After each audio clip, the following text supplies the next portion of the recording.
السلام علیکم ورحمۃ اللہ وبرکاتہ نحمده ونصلي ونسلم على رسوله الكريم وعلى آله وأصحابه أجمعين أما بعد فأعوذ بالله من الشيطان الرجيم بسم الله الرحمن الرحيم أولئك كتب في قلوبهم الإيمان وأيدهم بروح منه صدق الله مولانا العظيم۔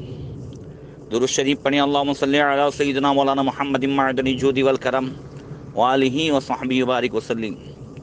محترم سامعین، آج کا بیان خصوصیت کے ساتھ، جیسا کہ کل میں نے وعدہ کیا تھا، سرکار اعلی حضرت امام عشق و محبت امام احمد رضا محدث بریلوی رضی اللہ تعالی عنہ کہ آج عرس کا دن ہے، ان کے وصال کی تاریخ ہے، اور تقریباً 2:38 پر سرکار اعلی حضرت رضی اللہ تعالیٰ عنہ کا وصال سن ہجری 1340 25 صفر المظفر اور جمعہ کے دن 2:38 پر ہوا۔ انشاءاللہ آج ان کے آخری حالات کچھ بیان کروں گا۔ اللہ تبارک و تعالیٰ ان کے فیض و برکات سے ہمیں مالا مال فرمائے، اور انہوں نے جو نصیحتیں کیں، جو وصیتیں بیان فرمائی، اللہ تعالیٰ ہمیں پوری زندگی اس پر عمل کرنے کی توفیق عطا فرمائے۔ اعلیٰ حضرت رضی اللہ تعالیٰ عنہ یہ ان عظیم شخصیتوں میں سے تھے کہ جنہوں نے عبادت کو اپنی عادت بنایا تھا۔ جب کوئی چیز عادت بن جاتی ہے تو اس کے بغیر سکون نہیں ملتا۔ جسے پان بیڑی کی عادت ہو، مسالے کی عادت ہو، رمضان کا روزہ اس کے لیے بڑا ہی انتظار اور دشوار کی گھڑیوں کا معاملہ ہوتا ہے، ایسے ہی جب عبادت عادت بن جائے تو بغیر اس کے کبھی سکون نہیں ملتا۔ سرکار اعلی حضرت رضی اللہ تعالیٰ عنہ جن کی پوری زندگی کبھی سنت غیر موقدہ بھی نہیں چھوٹی، نہ کوئی فرض، نہ واجب، نہ روزے، نماز، ہمیشہ اس کے پابند رہے۔ آخری دنوں میں کافی کمزوری آ چکی تھی، کئی بیماریاں بھی تھیں، خصوصاً گردے کی تکلیف آپ کو ہمیشہ ستاتی تھی، اور جسے اس کی تکلیف ہو تو ہمیشہ ڈاکٹر اور طبیب کا کہنا ہوتا ہے کہ وہ روزے نہ رکھیں وغیرہ، مگر اعلیٰ حضرت صرف روزہ رکھنے کے لیے یہ اپنے وطن بریلی شریف جہاں گرمی رہتی تھی وہاں سے آپ اکثر بھوالی میں تشریف لے جاتے، نینی تال تشریف لے جاتے، وہاں جہاں ٹھنڈی رہتی تھی وہاں جا کر رمضان شریف کے روزے رکھتے اور عبادت میں اپنے ایام گزارتے تھے۔ اعلیٰ حضرت کا وصال سن ہجری 1340 میں ہوا ہے، اور سن ہجری 1339 کے رمضان المبارک میں اعلیٰ حضرت بھوالی میں تشریف رکھتے تھے تاکہ آپ وہ رمضان مہینے کے روزے رکھ سکیں۔ اس وجہ سے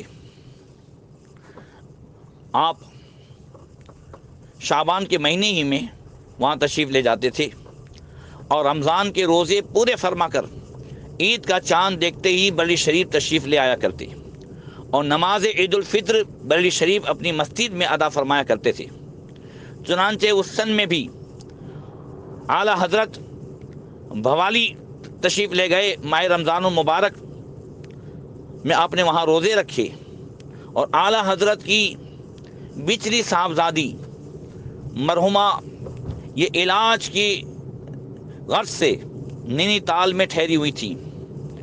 اعلیٰ حضرت کی یہ صاحبزادی صاحبہ کم و بیش 3 سال سے بیمار تھی، اور ایسی سخت بیمار کہ کئی مرتبہ مایوسی ہو چکی تھی کہ اب یہ نہیں بچ سکیں گی۔ جب اعلیٰ حضرت عید کی نماز پڑھانے کے لیے اس سال جب نینی تال تشریف لے گئے تو صاحبزادی صاحبہ نے اپنی شکایت کی کہ بڑی سخت تکلیف ہے، تو اعلیٰ حضرت چلتے وقت آپ نے فرمایا، دیکھیے اللہ والوں کو کیا کیا علم ہوتا ہے. آپ نے فرمایا انشاءاللہ تعالی تمہارا داغ نہ دیکھوں گا. حالانکہ وہ سخت بیمار تھی اور اعلیٰ حضرت کیا وصال یہ 25 صفر المظفر کو ہوا، اور اسی سال 27 دنوں کے بعد 23 ربیع الاول شریف کو آپ کی یہ صاحبزادی صاحبہ کا بھی انتقال ہوا. یعنی اعلیٰ حضرت نے اپنے وصال سے پہلے ہی اپنے وصال کی خبر دی کہ میں تمہارا غم جو ہے وہ نہیں دیکھوں گا. اللہ اکبر، یہ شان ہوتی ہے اللہ والوں کی. اسی طریقے سے اعلیٰ حضرت کا وصال جیسا کہ میں نے بتایا کہ سن ہجری 1340 25 صفر المظفر جمعہ کے دن ہوا ہے.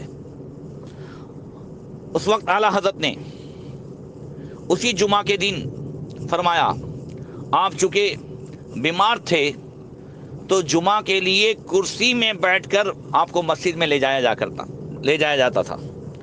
تو آپ نے اس دن جس دن انتقال ہوا فرمایا کہ گزشتہ جمعہ کرسی پر جانا ہوا تھا اور اس جمعہ چارپائی پہ جانا ہوگا. جو لوگ وہاں تھے انہوں نے فوراً کہہ دیا کہ اب اعلیٰ حضرت جو ہے ہم میں زیادہ دیر نہیں رک سکیں گے. اللہ اکبر. اسی کے ساتھ ساتھ آپ کے وصال شریف سے 2 دن پہلے بدھ کے دن آپ پر بڑا جو ہے شدت سے لرزہ ہوا. آپ کے بھتیجے حضرت علامہ مولانا حکیم حسن رضا خان صاحب رحمۃ اللہ تعالی علیہ، جو استاد زمن کے صاحبزادے ہیں، حکیم بھی تھے، ان کو نبض دکھائی. آپ کو نبض نہیں ملی. اعلیٰ حضرت نے پوچھا نبض کی کیا حالت ہے؟ انہوں نے گھبراہٹ اور پریشانی میں عرض کی حضور کمزوری کے سبب نہیں ملتی. آپ نے فرمایا آج کون سا دن ہے؟ لوگوں نے عرض کی بدھ ہے. آپ نے فرمایا جمعہ پرسوں ہے. یہ فرما کر دیر تک حسبنا اللہ و نعم الوکیل پڑھتے رہے. فرماتے ہیں کہ میں نے فوراً کہا کہ بس اب جو ہے امام اہل سنت جمعہ کو ہم میں رہنے والے نہیں. اسی جمعرات کی رات کو گھر والوں نے چاہا کہ اعلیٰ حضرت کے لیے جھانگیں، شاید کوئی ضرورت ہو جائے، مگر آپ نے منع فرمایا. جب زیادہ لوگ اصرار کرنے لگے تو آپ نے فرمایا انشاءاللہ یہ وہ رات نہیں ہے جو تمہارا خیال ہے، تم سب سو جاؤ آرام سے. مثال کے دن ارشاد فرمایا جب بہت زیادہ جو ہے آپ کی طبیعت خراب ہوئی تو اعلیٰ حضرت سے عرض کیا کہ حضور حکیم واجد علی کوثر جو سیتاپور کے ایک پرانے طبیب ہیں، صحیح العقیدہ سنی ہیں اور اولیاء کرام کے بڑے ہی چاہنے والے ہیں، اگر انہیں بلا لیا جائے تو اچھا رہے گا. اعلیٰ حضرت نے فرمایا کہ انسان آخر وقت تک تدبیر نہیں چھوڑتا اور یہ نہیں سمجھتا کہ اب تدبیر کا وقت نہیں ہے. اللہ اکبر. اعلیٰ حضرت نے اپنے وصال سے پہلے کچھ وصیتیں بیان فرمائی. یہ وصیت 2 قسم کی ہے. ایک تو جو ہے اعلیٰ حضرت جب محرم کے بعد تشریف لائے، اپنے پیر و مرشد حضور سیدنا شاہ علی رسول احمدی رضی اللہ تعالیٰ عنہ کا عرس اس سال 18 ذی الحجہ کو نہیں منا سکے تھے، تو جب تشریف لائے اس دن منایا. اس دن بھی آپ نے وصیت فرمائی، اور پھر وصال سے کچھ دیر پہلے بھی آپ نے کچھ تحریری وصیت بھی فرمائی. جو آپ نے وصیت فرمائی اس میں یہ بھی تھا جو ہمارے عقائد اور دین کے حساب سے آپ نے فرمایا، وہ سنیں. فرمایا پیارے بھائیو، لا ادری ما بقائی فیکم، مجھے معلوم نہیں میں کتنے دین تمہارے اندر اور ٹھہروں. 3 ہی ٹائم ہوتے ہیں، بچپن، جوانی، بڑھاپا. بچپن گیا، جوانی آئی، جوانی گئی، بڑھاپا آیا. اب کون سا چوتھا وقت آنے والا ہے جس کا انتظار کیا جائے؟ ایک موت ہی باقی ہے. اللہ تعالیٰ قادر ہے کہ ایسی ہزار مجلس عطا فرمائے اور آپ سب لوگ ہوں، میں ہوں، اور میں آپ لوگوں کو سناتا رہوں، مگر اب بظاہر اس کی امید نہیں. اس وقت میں 2 وصیتیں آپ لوگوں کو کرنا چاہتا ہوں. ایک تو اللہ اور اس کے رسول صلی اللہ تعالی وسلم کے تعلق سے، اور دوسری خود میرے تعلق سے. تم مصطفیٰ صلی اللہ تعالی علیہ وسلم کی بھولی بھیڑیں ہوں. یہ بھیڑیے تمہارے چاروں طرف ہیں، یہ چاہتے ہیں کہ تمہیں بہکا دیں، تمہیں فتنے میں ڈال دیں، تمہیں اپنے ساتھ جہنم میں لے جائیں، ان سے بچو، ان سے دور بھاگو۔ دیوبندی ہوئے، رافضی ہوئے، قادیانی ہوئے، چکرالوی ہوئے، غرض کتنے ہی فرقے ہوئے، اور ان سب سے نئے اب گاندھوی ہوئے، جنہوں نے ان سب کو اپنے اندر لے لیا، یہ سب بھیڑیے ہیں، تمہارے ایمان کی طاق میں ہیں، ان کے حملوں سے اپنا ایمان بچاؤ۔ اعلیٰ حضرت نے ایک شعر میں فرمایا ہے، یہ جو تجھ کو بلاتا ہے ٹھگ ہے، مار ہی رکھے گا، ہائے مسافر دم میں نہ آنا، مت کیسی مت والی ہے۔ آگے فرماتے ہیں حضور اقدس صلی اللہ تعالی علیہ وسلم رب العزت جل جلالہ کے نور ہیں۔ حضور سے صحابہ روشن ہوئے، صحابہ سے تابعین روشن ہوئے، تابعین سے تبع تابعین روشن ہوئے، اور ان سے ائمہ مجتہدین روشن ہوئے، اور ان سے فرماتے ہیں کہ ہم روشن ہوئے۔ اب ہم تم سے کہتے ہیں کہ یہ نور ہم سے لو، ہمیں اس کی ضرورت ہے کہ تم ہم سے روشن ہو۔ فرماتے ہیں ایک شعر میں، چمک تجھ سے پاتے ہیں سب پانے والے، میرا دل بھی چمکا دے چمکانے والے۔ وہ نور یہ ہے کہ اللہ، اس کے رسول صلی اللہ تعالی علیہ وسلم کی سچی محبت، ان کی تعظیم، اور ان کے دوستوں کی خدمت، اور ان کی تکریم، اور ان کے دشمنوں سے سچی عداوت، جس سے اللہ اس کے رسول کی شان میں ادنا توہین پاؤ، پھر وہ تمہارا کیسا ہی پیارا کیوں نہ ہو، فوراً اس سے جدا ہو جاؤ۔ جس کو بارگاہ رسالت میں ذرہ برابر بھی گستاخ دیکھو، پھر وہ تمہارا کیسا ہی بزرگ و معظم کیوں نہ ہو، اپنے اندر سے اسے دودھ سے مکھی کی طرح سے نکال کر پھینک دو۔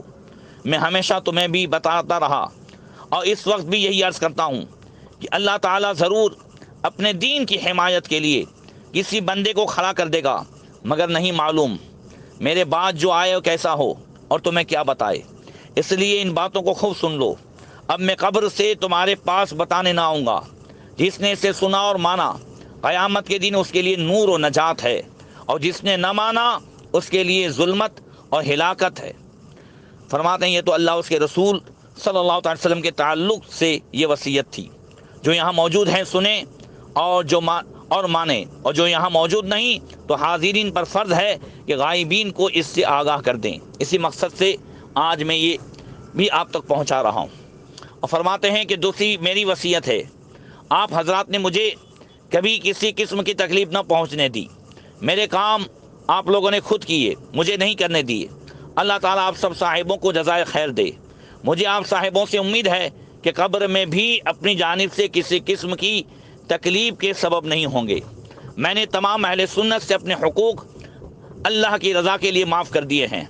آپ لوگوں سے دستبردہ عرض ہے کہ مجھ سے جو کچھ آپ کے حقوق ہیں اور جو کچھ آپ کے حقوق میں کمی ہوئی ہو وہ سب معاف فرما دیں، اور حاضرین پر میرا فرض ہے کہ جو حضرات یہاں موجود نہیں ان سے میری طرف سے معافی کرا لیں۔